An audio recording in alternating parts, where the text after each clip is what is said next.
welcome to another episode of the Social Agents Podcast, man. Today we got some special guests. We got Brian and Jared.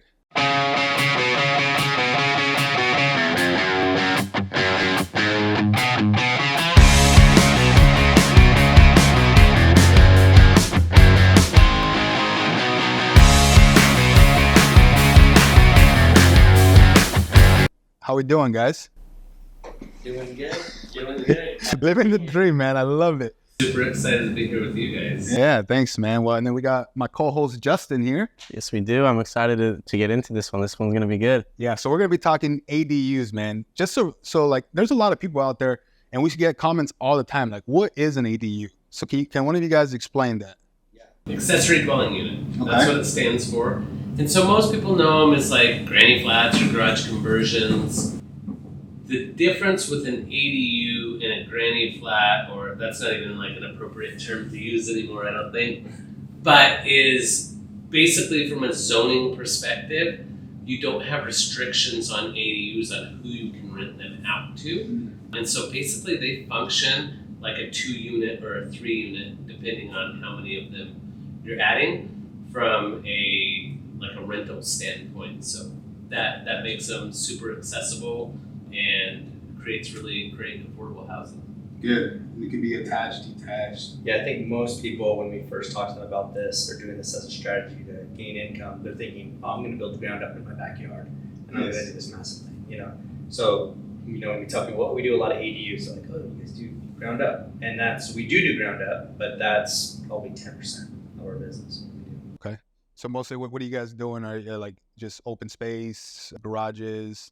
Yeah, for us, we love to take the existing square footage and convert that into an ADU. So a junior ADU, senior ADU, whatever that might be, inside the house. Detached, attached garage doesn't matter to us. But we're always looking to do that because of the cost. And so it's much more effective to use something that's already existing than to do the ground up, do the foundation, put a slab, build it all up. The way the law works, if the engineering's already done and already there, and you have the trusses and everything like that in your garage, you're good to go. There's not much that you really have to do. Now, some of these older ones, we do have to come in and get some engineering done and stuff like that, according to the plan sets and everything. But for the most part, it's really cost effective. And so I think the cheapest one we've probably done when we first started was probably around 45 grand. Wow. Our junior ADU, the cheapest one we've done is probably 16 grand. No way. Which is insane. And that's here in Riverside. That one got done because it already had the master bedroom, was already set up with a bathroom and everything like that, really nice layout. And so it was literally just putting in a wall, a couple kitchen cabinets, a little hot plate, putting in a sink, and that was it. And then we were done, walled off the door from the house. And so that was 17 grand. And that one's rented out for $1,900 a month, I think. That's crazy. Yeah. How did you guys stumble into the product? Because you guys don't just do ADUs, you convert an actual single family home into 3 doors. So how did you guys stumble in that? What was that first deal like doing that? Yeah, so we had a listing that was right around the corner from here, and they had already done a partial garage conversion. It was basically a 4.5 car garage. It was huge. And so as we saw that, we knew about the ADU law, but we hadn't really dove into it that much. It triggered something for us. We're like, oh shoot, we probably could get, we've done a lot of flips and stuff, so we know what square footages are and how much space you need to do certain things. So we looked at it and we're like, hey, we probably could get 2 units out of this garage. And we knew that the law allowed it. And so we approached one of our investors and we're like, hey, this would be a cool deal for you. I know you're looking for more rental property. And they're like, okay, great. Yeah, let's do it. And so having that relationship where that person, actually it's my dad, one of our biggest investors, he does a lot of deals with us and partners with us. But having somebody that's like, okay, let's try it out. Let's experiment was a big deal. And we had done one ADU deal with him a year before when the law didn't allow for the junior ADU. And so he's like, okay, great, we did it. So we did that deal, and the rent roll after everything was said and done came out to $6,400. And he's like, oh yeah, let's do this again. And so it was that point that it clicked for us. Shoot, this is a business model. And what was crazy about that house too is that And I think you did one even before that. You did Hemet. Yeah. And so that one was an interesting one too, because that was a flip that Jared had with his dad as well. They're 1031ing into that. And so it was a great deal. It made sense and it was already set up. And so, anyways, that's a whole other story. Jared can maybe talk about that one because it's kind of interesting what you guys did with the city there, because no one had done one yet in the city when Jared did that one. But Really? the house that Jared's talking about that we did in Riverside, the first one in Riverside, too, the guy had all the rooms split up. He had added like 2 or 3 bedrooms inside the house. It was kind of doing like a sober living type of thing. So like his rent roll was already pretty decent on that place, but it was so shoddy and crazy. And so we converted it back to a normal house. And then we left the garage one because it was done pretty well. And they had the loft in there and stuff. So it was nice. It turned out being a great property. Yeah, I hear you guys talk about the law, right? Like we talk about the law, and so when I first got into real estate, like I didn't know anything about ADUs. I mean, I knew a little bit about real estate, but it wasn't something that people really talked about. So when did that law start changing? And then when did you see like, yeah, this is when I can actually take advantage of it? So SB 13 is the law that we mostly use in order to do this. And that came out in 2020, I believe, is when we were able to start using that. So with the Hemet deal that Brian was talking about, like we were literally the first people to come into the city of Hemet underneath this new law. And basically they came back to us and they're like, hey, cool, yeah, we do have to let you do this on the single family residence, but the fees are $20,000. And we're like, no, that's not what they are. We had already done a couple ADUs out in LA that we knew what the fees should be relative to, doing this kind of product, but LA was a whole different ballgame. They were always ADU friendly. They've got such a huge housing problem. Yeah. So anyways, we took it back. Our attorney, Ben, who actually is here in this office with us, he went and helped us fight with the city on it and show them the plans. And so basically we got the fees down on that around $3,000, which now is actually basically across the board. I think everybody modeled their fees off of LA. And so that's basically what it is. Now we do an ADU and a junior ADU on a property and we're around $3,000. But yeah, that law 2020 is when it really became super strong. It had other iterations. There were basically since 2018, there's been different laws that allow for and help on this. But the ability to do the ADU and the junior ADU came into effect in, I believe, 2020. In 2021 is when we started getting into it. Yeah. Do you feel like that's ever going to like change, or is it only going to allow a little bit more because of the housing crisis? Like, yeah, that's a great question. And so we actually had the opportunity to fly up to Sacramento and talk to a couple of people that are super involved in this and wrote the law. And we do believe that the law is going to continue to morph and get more aggressive. Right now, on SB 13, the junior ADU portion has a sunset on the law that ends January 1st of 2025. So there are other pieces of this law that allow us to continue to do the things that we're doing right now. It just gets more expensive. However, we do believe that there will be another iteration of the law that comes out prior to that. Little shout out here to the Cedeno Coalition. That's a group that we're a part of. That's a lobbying body for ADUs in the state of California and actually around the nation. But we're involved with them, and they're consistently pushing on new iterations of these laws that are more aggressive and that help to create this affordable housing product that is desperately needed in California. Yeah, absolutely. Because I mean, thinking about even all the evictions that are going to be happening, right? Because I forgot to say the word. Moratorium. Yes, moratorium. Dyslexic, so I'm not going to be saying big words like that, man. But with those, I mean, there's going to be a ton of people who are going to be evicted, and it's just like they're used to paying $800, maybe $1,200 in rent, and now they're going to have to pay $3,500, right? And I know LA County, or I think it was LA City, just passed that like all that back pay needs to be due, I think, sometime this summer. So that back rent. So Yeah, and look, to be frank, we stay out of LA. Like as much as we can. We own one multi-unit there.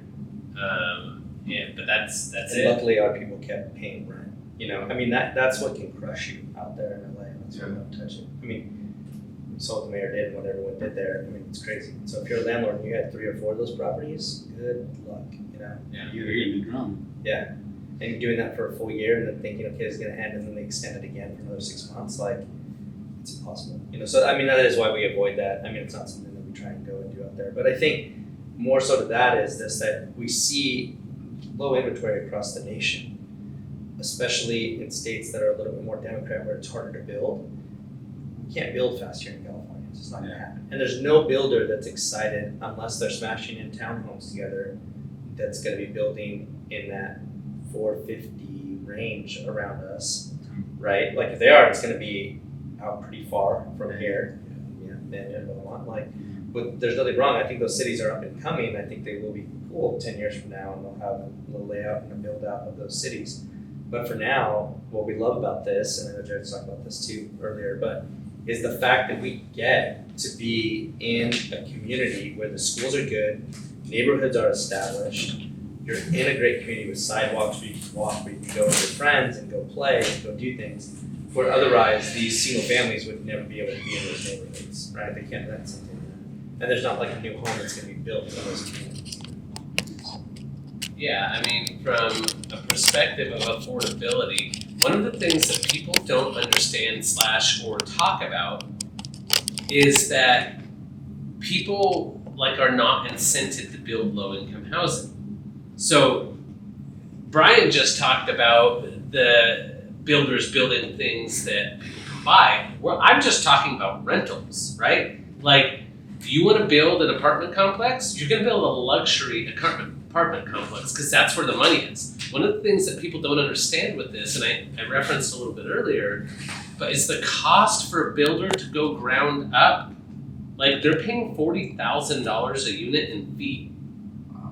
And an ADU, we're getting, in the city of Riverside, we're getting an ADU and a junior ADU permitted for about $3,000. So it's about $1,500 a door instead of $40,000 a door. How much less rent can I charge when I'm only spending $1,500 a door in fee versus $40,000 a door? And then you do that over 2, right? So now I've got 2 units that are going to cost me $80,000 to put on the market as a builder. Like, you better bet that I need to build a luxury product.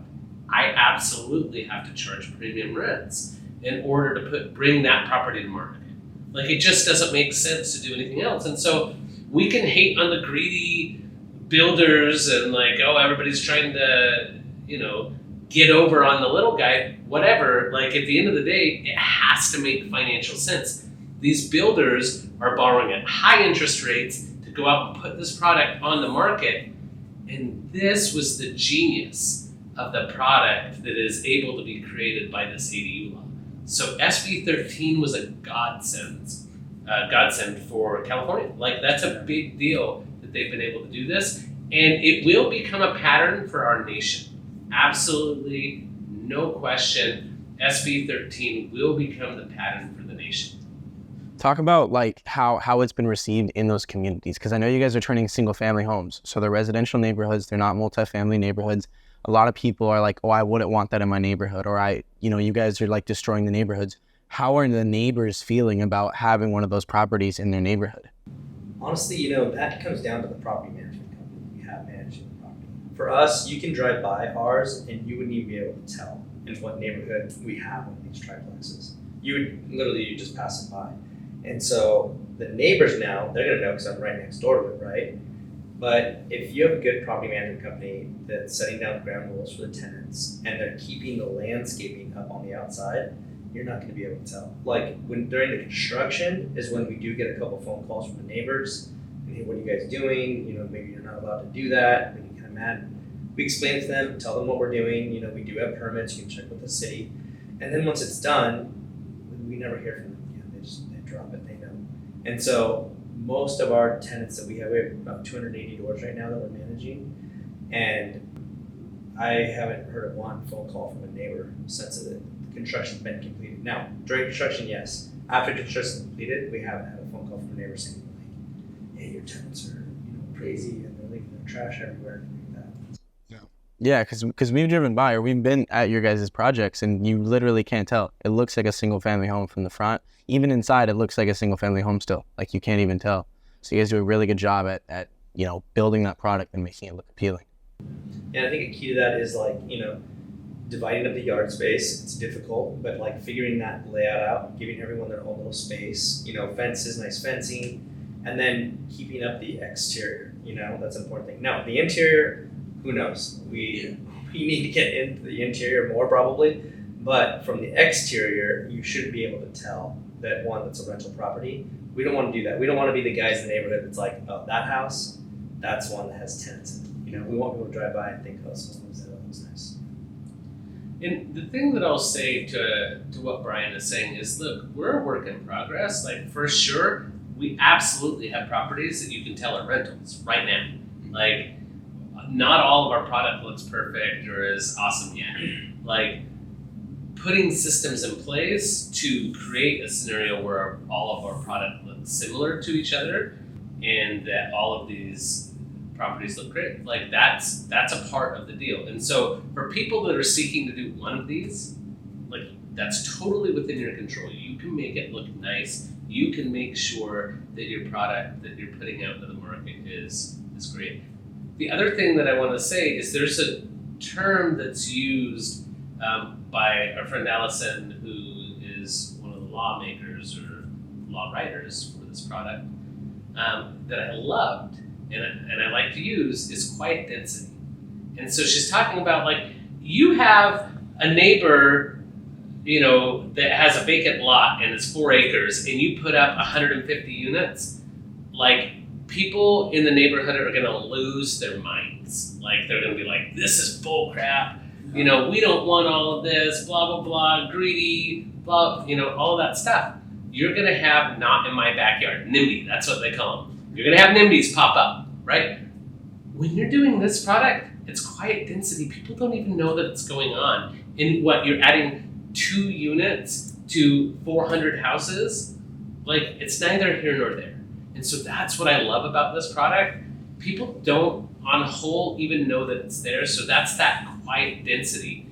In a 400 unit tract, if we're adding 5, 8, 10 doors, it's neither here nor there. For the infrastructure, for the parks, for the guy down the street that has a grocery store, they'll feel a little trickle, but it's not going to make a major impact that a 150 unit apartment complex would. And so that quiet density is a super, super appealing part of this product.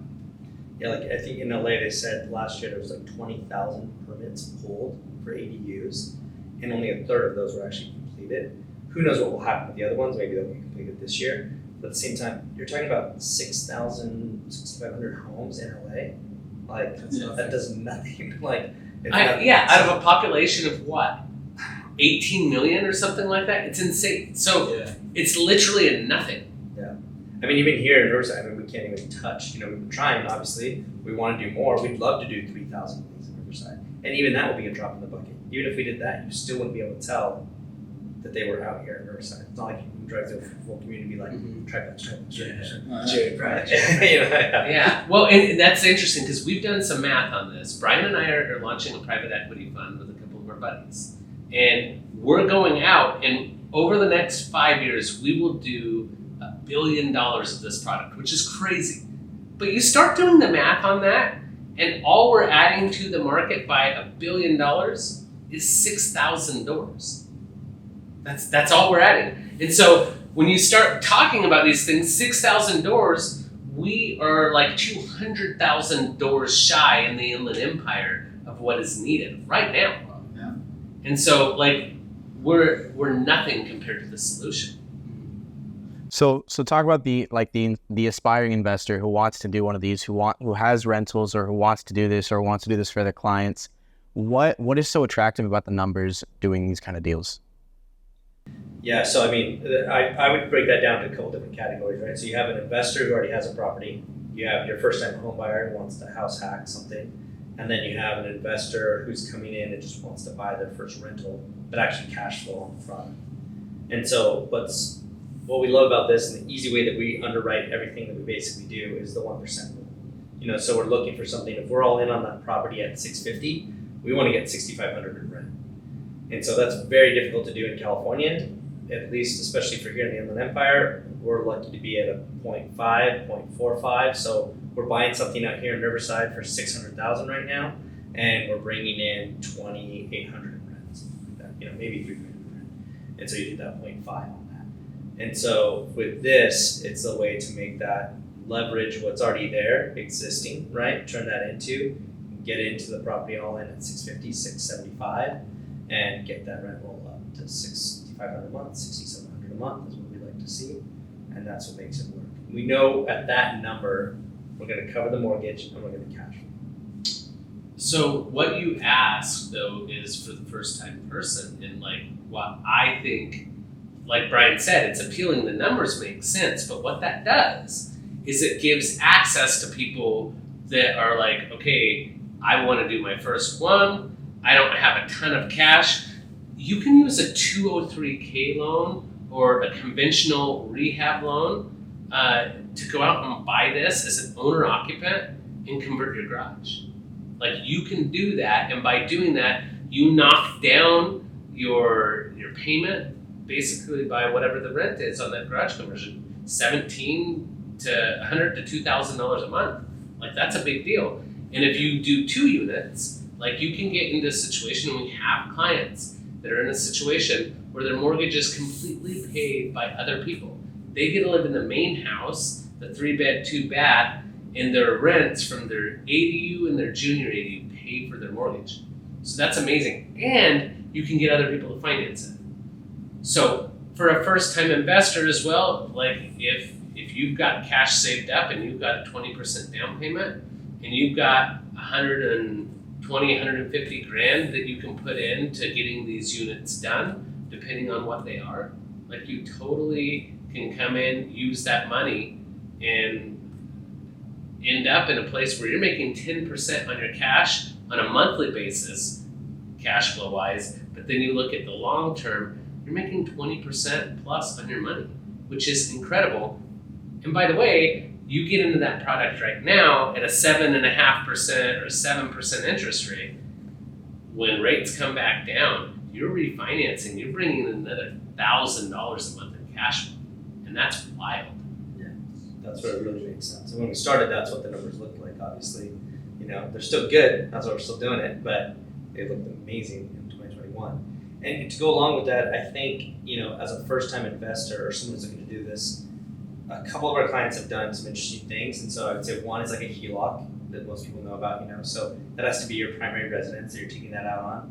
But we have a couple investors that are doing this to their garage the first time, and they're doing it with a HELOC. Credit union is probably the best place to go for that, but they're able to do that. So their HELOC payment might be $950 a month, but their cash flowing or the rent roll on it is $1,800 once they've converted their garage. So it still makes sense. The other one that we've seen is a lady that we're working with right now who's doing her garage, and her friend came in with the cash. Right? She's recently divorced, she's on her own, she has a couple kids, she's a teacher, and so but she's got a 3-car garage. So she's like, I just need 1 car for myself, and the other 2 car space I want to convert to an ADU to bring in some cash flow. And so her friend said, hey, I'll front you the 80 grand. Let's do this together. We'll convert your garage. And then for the first couple of years, she's just going to get paid back. She's not charging her any interest, you know, nice friend, obviously. It's a huge loan. But it's another way to get it done, you know. So maybe there's a family member, maybe there's someone out there that can help you out and look for an opportunity to invest with you or do that, bring the capital. You're bringing the home, or maybe you're offering up your home and you don't need the garage and you're willing to convert that. Yeah. Switching gears a little bit, right? As far as like, we know we talked about the numbers and all that. And what about your team? What does your team look like right now? Like, do you have mostly staff, contractors? What does that look like for you guys? Yeah, that's a great question. I'll let Jared handle that one because he did have a property management company that he sold, and then we started one up again because we had to for this stuff. Yeah, look, property management is not something that I'm passionate about from a perspective of love, right? Like, I'm not like, oh wow, I would love to be involved in property management. But in order to do what we wanted to do with this product, we knew that it was a necessity. And so, we tried to create something that was turnkey. Right. We wanted investors to be able to come in, say, here's our money, just come me a check every month when you guys are done.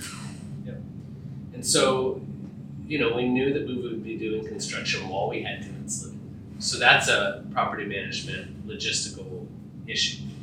And so we also knew that just in general, property management, there are certain parts of this that can be complicated. So we have to split utilities and different things like that. And so anyways, we have a property management company. So that's first and foremost. Then we also do construction management. So we're going in, and our property management company specifically is helping manage the construction with the general contractors that we have.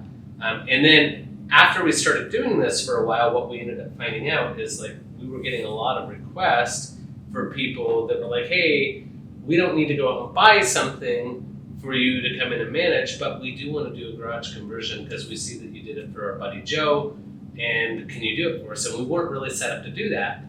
So we started a construction company. And that construction company specifically focuses on building ADUs. It's called ADU Makers. That's our construction company. And so we have a construction company that deals with this. And then also in the process, we started flooding the people that were doing our plans for us. So you have to submit plans to the city every time. So we started a company doing plans, and it's called ADU Design Group. And so we specialize in drawing plans to submit to cities for our own projects, and then also for customers to help them get through the process in a much more affordable way. We're able to do this at about half the market price, or even less, oftentimes. But it is also a product that we specialize in, right? So we're consistently doing ADU designs, specifically with the engineer and techs that we work with to get this product up and onto the market. So that's kind of what our property management, construction, and design looks like. And then we have a sales business and agents on our team that are focused on knowing how to sell this product and put it together for their clients, knowing what the property should look like, knowing what it's going to cost to get done, what the rents are going to look like. And so that's kind of a specialty as well. And so the agents on our team are trained on how to run this product for their clients as well. Yeah, so basically that's what the team consists of. The team consists of, we got our contractor's license to start the contracting company. We did the property management company to manage these properties after they're all rented out during the construction process and through to get tenants. Engineer that we brought on full time to do the drafting and plans, and a drafter underneath him to do the plan sets, and then as well the sales department. And so with all of that, we basically got it covered where we're trying to make it turnkey. When we first started, Ethan, a great guy, an awesome member of our team and partner, was probably going to have a nervous breakdown because he was trying to do it all in the beginning, and it was horrible. So like over time we've progressed, and so like we didn't just start out being like, okay, this is what we're going to do, and we're going to start all these companies and stuff like that. It was just gradually over time we're like, well, shoot. When we look back at what we paid for 2022 on plans, we're like, we should bring that in house. That's a good chunk of change and what we just spent getting plans done for everyone. So as we do that and we progress, hopefully this team just keeps growing. The property management side, I think, has 7 employees with it right now. So, it started out with Ethan. That's just in the property management company. And then the engineering side, we have 2 engineers and 1 drafter right now. And so now we can bring on our own maintenance guy. We can bring on our own landscaping team, to take care of the properties. And as we do that, we can grow that out and take care of these. Talk about like some tips for people who are like starting to build out their team and manage, because it's a lot of different businesses, and that's what unique about you guys is like you manage every part of the transaction and of the construction. So how do you guys making sure that these jobs are staying on track, making sure that they're coming in at budget and what's it estimated at, and just making that experience, better? Honestly, if I was a newer agent and I was doing this, that's one of the reasons why we have the course, the Triplex Millionaire course that we started. If I was a new agent and I was doing this, I would do it by myself. The first couple, I would just do it on my own. It's not that difficult to do. It is in the specs, but the way we lay it out, we tell you everything to do in the course and how to set it up. But I would go out there, the key is gonna be finding a good contractor. You need to find someone that you can trust that's gonna bring in the pricing at what you need it to be. On average, I think for a 2-car garage, the quotes that we see is $90,000 to $140,000. 90 on the low end, 140 to 120 is probably average. So with those numbers, you need to find someone who's closer to the 90 range to help your clients out. Whether you're going to do this for yourself or you're going to do this for your clients. And then if you find the good contractor, they can make all the difference in the world, because you don't have to go by every day. You can trust them and the job's getting done, or they're sending you pictures and the pictures are honest. We've had contractors before that have sent us pictures and it's the corner of the room and it looks like they did the red guard, right? Which is to seal the floor, and it looks all good. And we're like, oh, awesome, they got the red guard. We go there and he just painted the corner and then he left, So we have that kind of stuff all the time that happens when you're working with new contractors. So you really got to vet them and find them out. But yeah, if I was a new agent, I would try and do the first couple on my own. You can manage the job, and the value add that you're going to give to your client, oh my gosh, that's huge, And they're going to be expecting you to charge them something for that as well, which you should. You should make money off of that. That's a huge project that you're going to be doing for them, and a huge value add you're going to be doing. So not only can you get the commission, but you can also charge something on the back end and help them put all these pieces together. Yeah, so how do you eat an elephant? One bite at a time, right? And so that's it.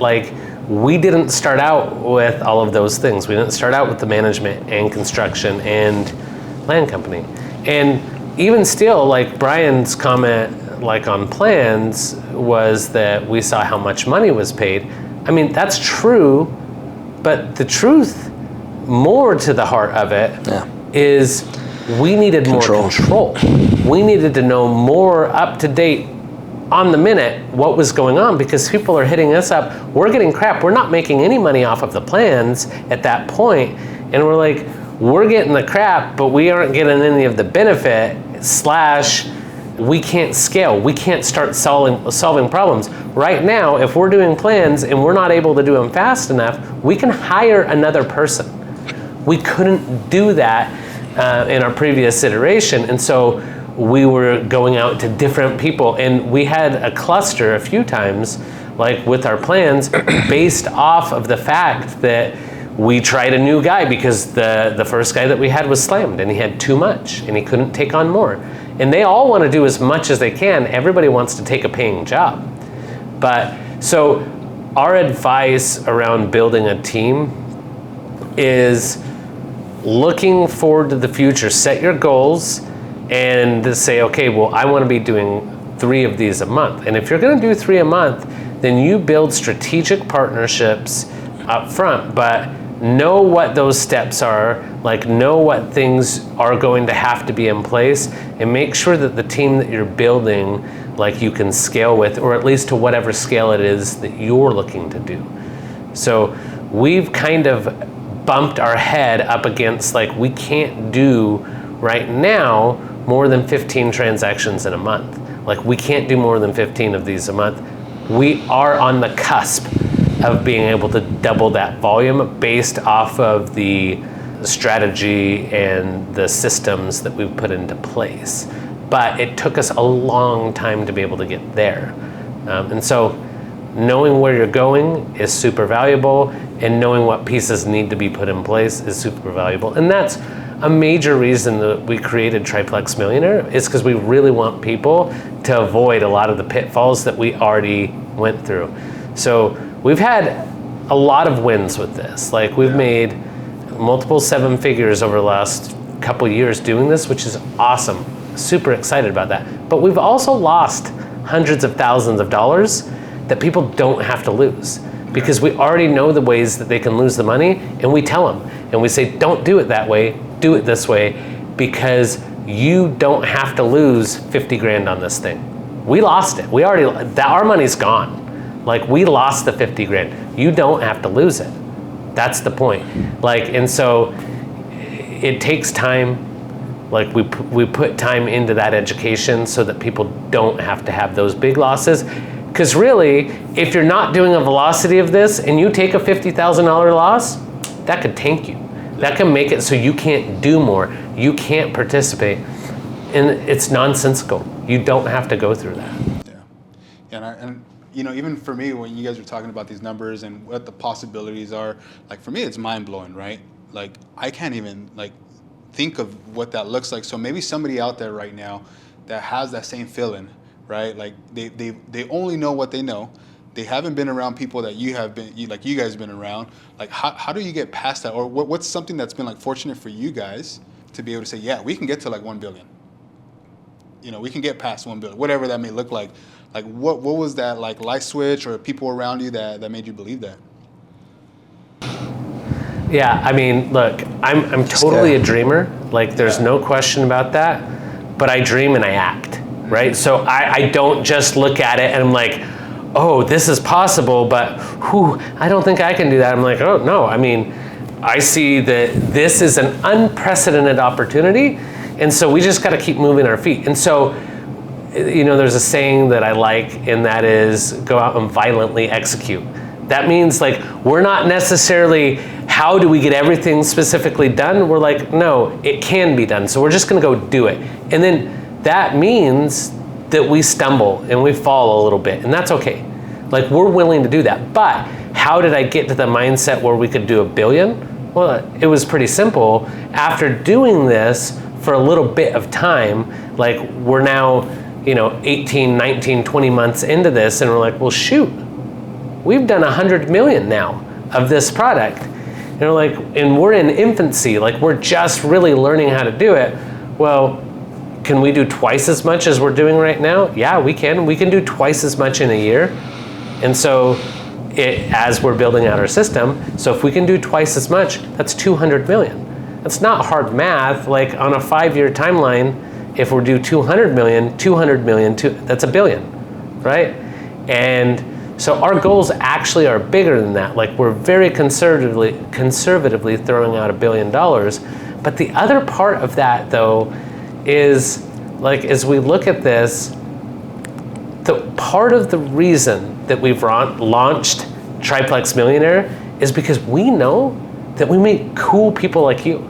Like, we meet people by doing stuff like this that have a way different mindset and come from a way different angle, and they can give us context and texture, and they can give us ideas that we never knew that we didn't have. Like, we didn't know all the stuff about social media that we needed to know. You guys know way more about that stuff than we do. Yeah. And so we're like, hey, there's other guys out here that know parts and corners of this business that we don't know. And so we know that by connecting with those people through courses, through speaking engagements, through meetups, all these things, we're going to meet people that are going to help us to take what we already have and move it up to another level. I love that. That was gold, man.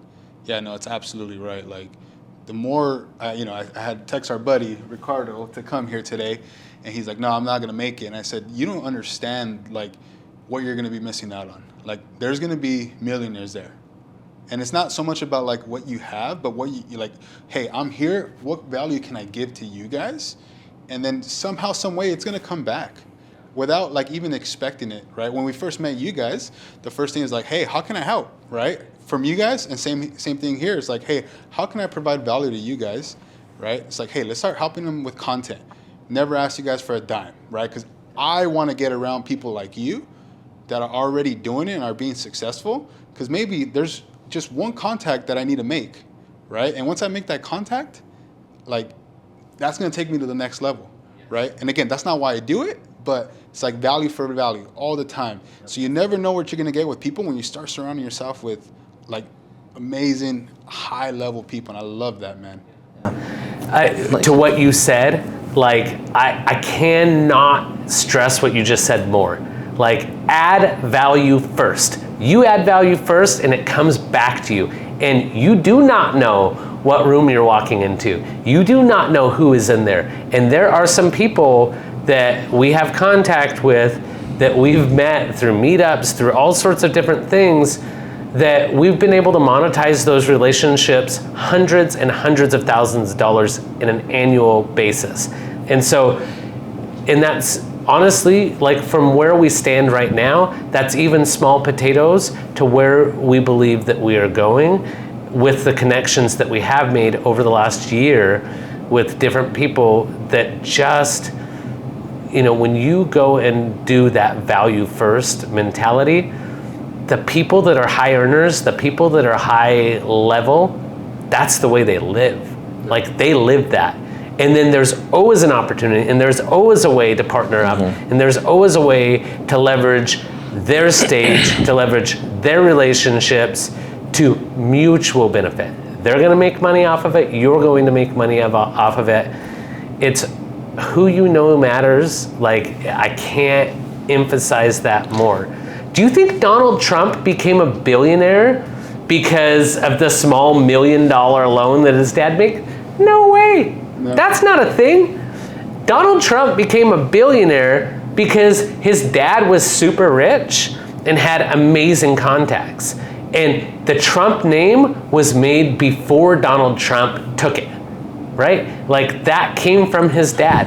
His dad brought him the clout. His dad got him into the rooms. That is where Donald Trump became a super rich and successful person. It was from the rooms he was able to get into, not from the knowledge that was in his head. And even though I'm not saying he's not a knowledgeable person, I don't even know the dude, but I do know the rooms he was able to get into, and that is everything.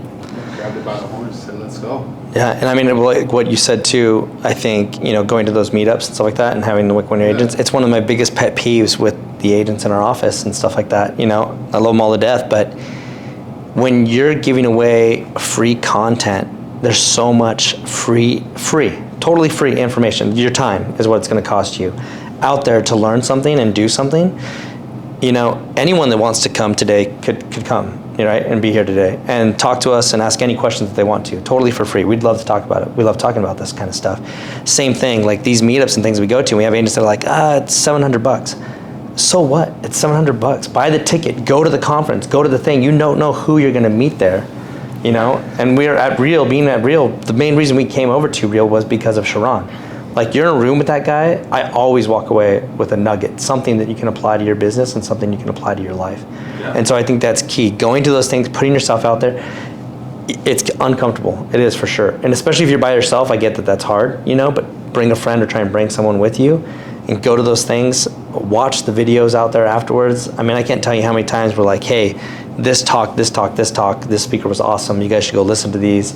It's all online now. They put it up there. Go check it out. And like, zero. No one goes and watches them. No one goes and rewatches those videos or does anything and applies it, you know? And so time and time again, we've been hit up on like, I want to flip a house. I want to do this. I want to learn with you guys. And I can't tell you how many times I've seen Jared sit down with someone, take the entire afternoon, show them on the MLS how to look for a flip, show them what to do, and be like, just send me the property. You send me the property, I'll put it under contract, I'll give you 10% of whatever we make. And I've probably seen 8 to 12 people do that with Jared, and I've seen 0 people actually come through with a deal, you know, that works. And so like, it's gonna take your time, it's gonna take effort, and it's hard to get something accepted and go out there and put yourself out there. And so a lot of people just after, you know, a day or two of trying to do that and making a couple calls are like, I'm done, this is too hard, I don't wanna do it, you know? Yeah. No, I can see that, man. So that's great. I think out of everything, I know the other stuff was like technical. I know we got to wrap up now, but I think that last part was gold, man. It's like if you have nothing right now, get in the right rooms, start taking action after you talk to these people, right? That's another thing. And then what value can you provide them? Hey, can I go door knock for you, right? Can I go? Is there a list of people you need me to call? And do it for free. Yes. That is the key. If you can solve some other successful person's problem, like, you open up the door into their world.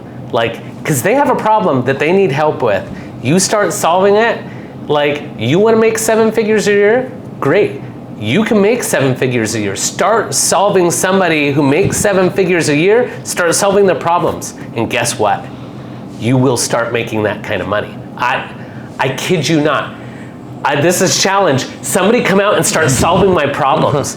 You come solve my problems, you're gonna make a crap ton of money. Brian and I have a lot of problems to solve. Yeah. And you solve those, you will make a lot of money. That's it. And that's the thing, is like, there are people that are much higher level than us that need their problems solved. And you come and add value first, you are going to figure it out. And you are in the room with the person that is doing the thing that you wanna do, that's making the money that you wanna make. Yeah. And that looks like opportunity. Like, there is success there for those people that can go out and do that. And by the way, like, that's the whole thing, like trying to intern on Wall Street, that's the jam, right? Like, if you wanna be an intern to a successful real estate investor, don't go pay $40,000 for a course or $60,000 for a course with that investor, like, so you can get private mentor. Go work for him for free. Go do it. Well worth your time. Not enough people are doing that right now. So we do got to wrap things up, guys. Thank you guys again for being on and dropping on this knowledge. Can't wait for this episode to come out, and maybe we could do a part 2 to this, man. Yeah, sounds cool. All right, guys. Thank you guys for being on.